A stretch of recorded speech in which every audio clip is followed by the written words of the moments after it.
Puluhan warga dari Desa Bakungan RT 6 Kecamatan Lojanan mendatangi kantor DPRD Kutai Kartanegara.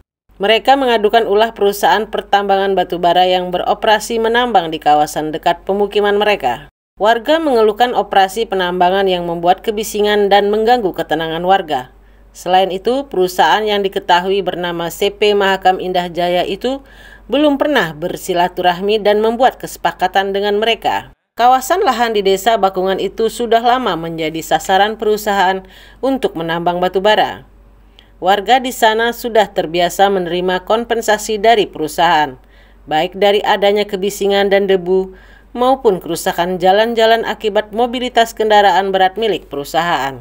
Informasi yang diterima warga, perusahaan Mahakam Indah Jaya hanya memberikan kompensasi kepada 55 warga yang terjauh dari lokasi. Sedangkan yang terdekat belum mendapatkan kompensasi dari perusahaan. Padahal masih ada warga lainnya yang ikut terganggu. Apalagi perusahaan sering beroperasi pada malam hari. Aksi warga diterima oleh Ketua Komisi 1 DPRD Kukar Supriyadi.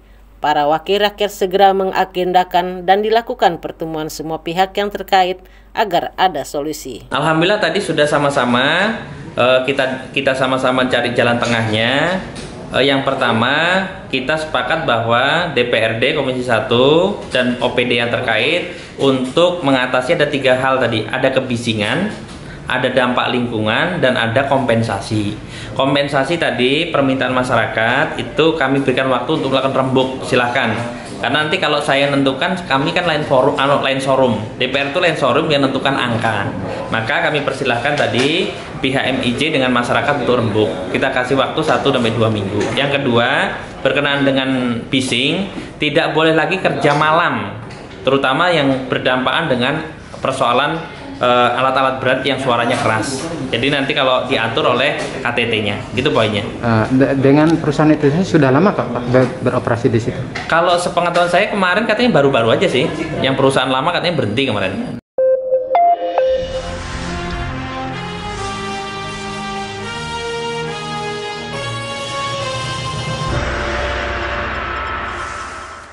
Seleksi jabatan direksi dan Dewan Pengawas Independen Badan Usaha milik daerah sudah selesai.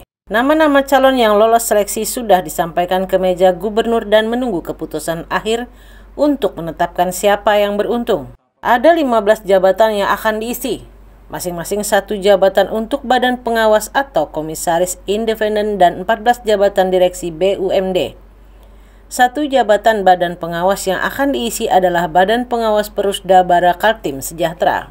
Sedangkan 14 jabatan direksi yang akan diisi masing-masing 2 direksi PT Jamkrida Kalimantan Timur, 3 direksi PT Migas Mandiri Pratama, 3 direksi PT Ketenaga Listrikan Kalimantan Timur, 1 direksi Perusda Silva Kaltim Sejahtera, 3 direksi Bara Kaltim Sejahtera, dan 2 direksi Melati Bakti Satya. Sementara dari gedung DPRD Kaltim, anggota Komisi 2 Sutomo Jabir mengaku punya harapan munculnya wajah-wajah baru.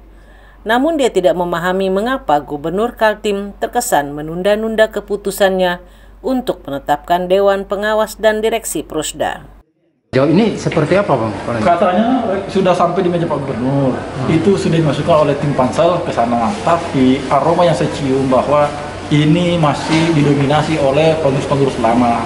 Karena sehingga saya kok apatis ini dilakukan secara terbuka dan profesional kemarin pada saat proses seleksinya.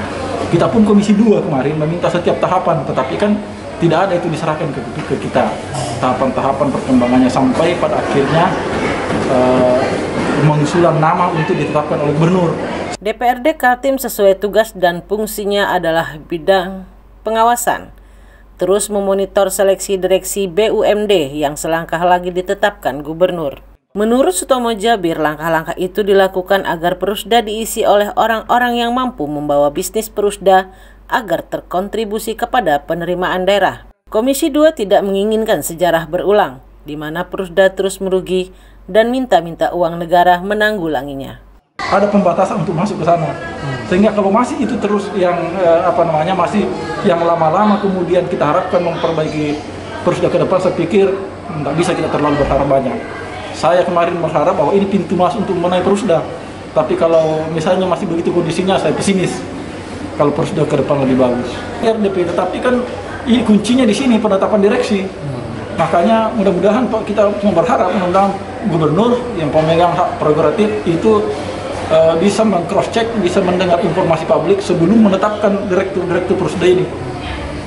Karena ada yang sedengar-dengar nilainya bagus tapi tidak disodorkan. Ada yang kemudian dalam proses-prosesnya ini kan didominasi oleh mereka-mereka juga sebenarnya. Nah, saya khawatir ini cuma prosedur yang kemudian melegalkan orang-orang yang memang sudah ditentukan sebelumnya.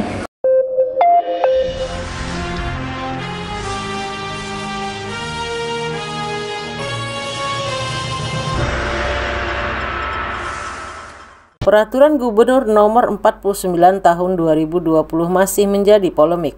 Kalangan DPRD keberatan karena pada pergub itu diatur pemberian dana pokir atau pokok-pokok pikiran anggota legislatif minimal sebesar 2,5 miliar. Alasan keberatan anggota DPRD Kaltim lantaran saat mereka melakukan reses bertemu masyarakat, aspirasi yang disampaikan warga banyak berisi permintaan pembangunan yang nilainya hanya ratusan juta rupiah. Seperti perbaikan jembatan kampung, jalan atau kebutuhan nelayan seperti jaring dan perahu. Jika mengikuti peraturan gubernur, maka permintaan warga kepada anggota DPRD dipastikan tidak bisa terpenuhi. Keberatan anggota DPRD Kaltim disampaikan dalam rapat paripurna yang dihadiri Wakil Gubernur Kaltim Hadi Mulyadi. Menurut Ketua Komisi 3 Hasanuddin Mas'ud, anggota legislatif meminta kepada gubernur untuk mencabut pergub tersebut. Masalah Pergub nomor 49 2020 pasal 5 ayat 4 yang menyatakan bahwa minimal ada angka 2,5 miliar untuk banjir. Dan ini bertentangan karena tidak ada dasar hukumnya pergubnya. Jadi tidak ada perdanya atau undang-undang di atasnya. Sehingga ini menurut kami di anggota dewan bertentangan. Jadi tidak kuatlah untuk dijalankan. Makanya kami bagi nego dengan Pak Wagub supaya disampaikan Pak Gubernur bahwa ini segera ditarik. Karena mempersulit terutama di kabupaten kota. Dia kan harus di 2,5 itu harus lelang. Sedangkan ada aturan bahwa bisa ditunjuk langsung dengan 200 miliar. Itu perdebatan sengit. Jadi mudah-mudahan nanti dalam waktu kita bertemu dengan. Menjawab permintaan pencabutan pasal mengenai dana pokir dalam pergub, Wakil Gubernur Kaltim Hadi Mulyadi mengatakan segera menyampaikan aspirasi anggota DPRD itu kepada gubernur. Yang ditanya masalah Pergub 49 terkait proses pengadaan barang jasa untuk dievaluasi. Tentu akan saya sampaikan kepada Pak Gubernur secepatnya. Pokok-pokok pikiran alias pokir adalah istilah yang digunakan untuk menyebut kewajiban anggota legislatif menjaring aspirasi dari masyarakat. Aspirasi itu kemudian ditindaklanjuti para wakil rakyat ke eksekutif saat perancangan APBD. Pengaturan pokir merujuk pada pasal 55 huruf A Peraturan Pemerintah Nomor 16 Tahun 2010 tentang pedoman penyusunan DPRD.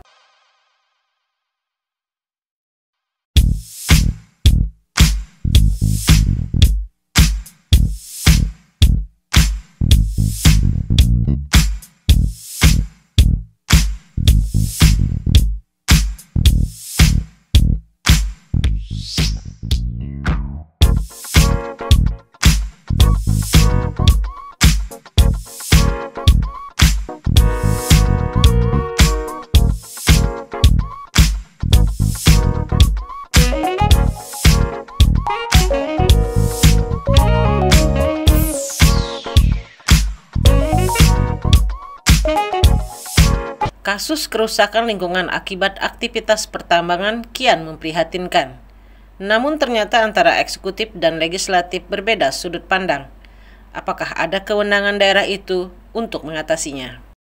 Para wakil rakyat di DPRD Kaltim semakin kencang menyuarakan kasus-kasus kerusakan jalan yang diakibatkan aktivitas pertambangan, terutama tambang batubara yang sebagian diantaranya diduga berlangsung ilegal. Suara para wakil rakyat menginginkan pemerintah bertindak tegas, terutama terhadap penggunaan jalan-jalan umum oleh kendaraan berat, termasuk juga terhadap penambangan batubara secara liar. Tidak hanya kepada pemerintah, tapi juga meminta kepolisian betul-betul menjalankan fungsinya, menertibkan penggunaan jalan umum maupun pertambangan ilegal. Hanya saja antara pemerintah Provinsi Kaltim dengan DPRD berbeda sudut pandang. Hal itu diketahui saat masalah tersebut ditanyakan kepada Wakil Gubernur Hadi Mulyadi dan Wakil Ketua DPRD Kaltim Muhammad Samsun. Terkait dengan kegiatan tambang ilegal yang menggunakan fasilitas negara ini, Pak, langkah-langkah apa yang dilakukan untuk mengantisipasi Kalau persoalan penyampaian Pak Gubernur, karena Undang-Undang Nomor 3 2020 itu tidak mengatur pengawasan di daerah. Kita masuk ke area mereka, kita malah disalahkan karena ini izinnya di pusat. Nah, mereka merusak jalan negara juga milik pusat. Jadi ini harus diselesaikan oleh pemerintah pusat. Tapi kita tidak tinggal diam tentunya, kita akan koordinasi agar masyarakat tidak dirugikan kira-kira seperti itu. Sudah kita sampaikan, iya belum ada reaksi dari pusat. Apakah nanti akan buat pansus, Pak? Untuk yang tambang. Bagaimana kita buat pansus urusannya pusat? Ya, bukan bidang kita. Kita nggak ada kewenangan. Kalau mau sampaikan kepada anggota DPR RI di pusat supaya mereka mengambil tindakan. Tentang pengawasan terhadap aktivitas pertambangan, menurut Wakil Ketua DPRD Kaltim Muhammad Samsun, menjadi tanggung jawab semua pihak, termasuk legislatif maupun eksekutif. Alasannya jika terjadi kerusakan jalan, provinsi yang rugi adalah masyarakat di daerah itu, termasuk juga akan menguras APBD provinsi maupun kabupaten kota untuk memperbaikinya. Ya, bisa. Satu hal yang perlu kita pahami bahwa penarikan ke pusat itu dilakukan Desember 2020.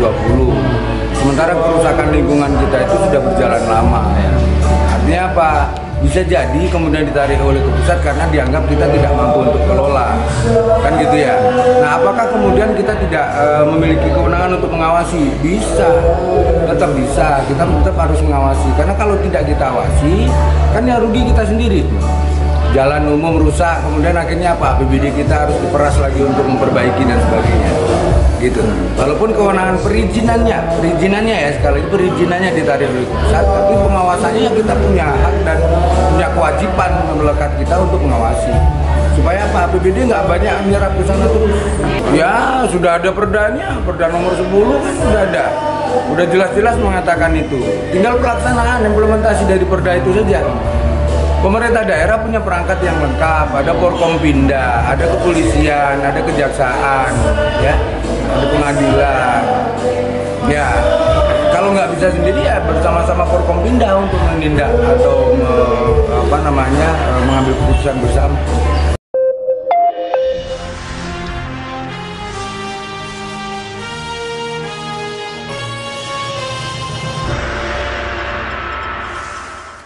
Polemik realisasi anggaran Pemprov Kaltim yang berjalan lelet masih menjadi topik hangat kalangan legislatif. Sebab sudah memasuki bulan Juni 2021 tetapi ternyata serapan anggaran baru sekitar 17-18%. Angka realisasi anggaran baru 17-18% ini diumumkan pemerintah Provinsi Kaltim saat rapat paripurna. Hal itu menimbulkan kontroversi dari kalangan anggota dewan. Karena sudah memasuki kuartal kedua atau setengah tahun perjalanan anggaran, tapi realisasinya masih sangat minim.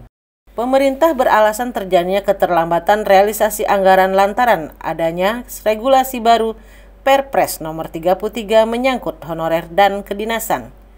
Akibatnya berdasarkan data tender pengadaan barang dan jasa tahun 2021, dari total 639 item kegiatan, yang telah selesai tender baru 120 item kegiatan. Sampai sekarang di bawah 20%. Salah satunya karena karena bantu yang dulunya bisa dilelang dengan 200 miliar, sekarang tidak boleh lagi. Karena belum pernah dengan ada pergub ini, maka dia harus dilelang dengan minimal angka 2,5. Ini yang mempersulit di kabupaten dan di kota, kabupaten kota. Itu aja sih yang penting. Antara lain adanya perubahan regulasi masalah lelang misalnya kan. Yang kedua pandemi dan macam-macam. Tapi kalau menurut saya bukan itu substansinya. Ini menunjukkan bahwa kinerja atau koordinasi antar SKPD, OPD itu yang tidak baik saat ini. Kalau menurut penilaian saya, karena kalau berbicara pandemi yang kita akan menghitamkan, ya nggak selesai urusan ini kan. Nah, buruknya komunikasi antar SKPD dan OPD, buruknya komunikasi antar pemerintah provinsi dengan pemerintah kabupaten kota. Itu menurut saya menyebabkan serapan anggaran sangat rendah, bahkan sekarang masih tahap proses pelelangan. itu berdampak terhadap pertumbuhan ekonomi Kaltim yang sangat buruk. Menanggapi hal itu, Wakil Gubernur Kaltim Hadi Mulyadi mengakui adanya keterlambatan realisasi anggaran. Namun dalam bulan Juni yang sedang berjalan ini, Pemprov akan mengejar dengan melakukan tender-tender kegiatan. Pemprov berkomitmen agar target-target pembangunan yang telah direncanakan tercapai sesuai jadwal. Kita sudah lapor kemarin, Pak Sekwan juga hadir, sudah rapat seluruh PD. Juni ini diharapkan sudah. Tadi kan sudah dari 500 400 sudah 80. Nah, cuma kan nanti lelang sudah, tapi kan prosesnya kan masih proses pengadaan nanti. Artinya kalau lelang sudah 80%, mungkin Juni ini akan sudah terjadi. Tergantung besarannya. Sebelumnya, Wakil Ketua DPRD Kaltim, Seno Aji, juga mengingatkan agar Pemprov memaksimalkan serapan anggaran karena di saat pandemi COVID-19, peredaran uang dari APBD akan membantu pemulihan ekonomi masyarakat.